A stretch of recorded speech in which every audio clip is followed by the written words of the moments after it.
ଯୋଉଦିନ ଆପଣ ବେସାହାରା ହେଇଯିବେ, ବିଛଣା ଧରିଯିବେ, ସେଇଦିନ 2 ଖଣ୍ଡ ରୁଟି ବଦଳରେ ଆପଣଙ୍କୁ ଖଣ୍ଡେ ରୁଟି ଦିଆଯିବ। କାରଣ ମଳମୂତ୍ର ଏତେ ଥର ସଫା କରିବ କିଏ?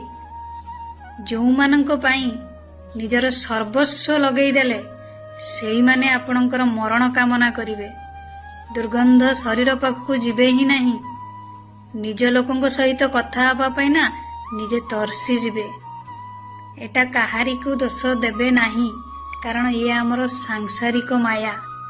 ସେଥିପାଇଁ ଯେତେ ପାରିବେ ସଂସାର ମାୟାରୁ, ଯୋଉଟାକି ସାଂସାରିକ ମାୟାରୁ ଦୂରେଇକି ରୁହନ୍ତୁ। ଯେତିକି ଦରକାର ସେତିକି ଦିଅନ୍ତୁ। ନିଜ ପାଇଁ ବଞ୍ଚନ୍ତୁ, ନିଜକୁ ଭଲ ପାଆନ୍ତୁ, ନିଜକୁ ସୁସ୍ଥ ରଖନ୍ତୁ। ଏଠି ଯେତେ ପର୍ଯ୍ୟନ୍ତ ନିଜେ ଠିକ ଅଛନ୍ତି, ସୁସ୍ଥ ଅଛନ୍ତି, ମାନସିକ ଅବସ୍ଥା ଠିକ ଅଛି, ସେତେ ପର୍ଯ୍ୟନ୍ତ ପାଖକୁ ସମସ୍ତେ ଆସିବେ। ଥରେ ଆପଣ ବିଛଣା ଧରିନେଲେ ନା କେହି ବି ପଚାରିବେନି। ସେଥିପାଇଁ କାହାରି କଥା ଚିନ୍ତା କରିବା ଦରକାର ହିଁ ନାହିଁ। କେବଳ ନିଜ କଥା ଭାବନ୍ତୁ, ନିଜକୁ ସୁସ୍ଥ ରଖନ୍ତୁ। ନିଜ ପାଇଁ ଭଲ।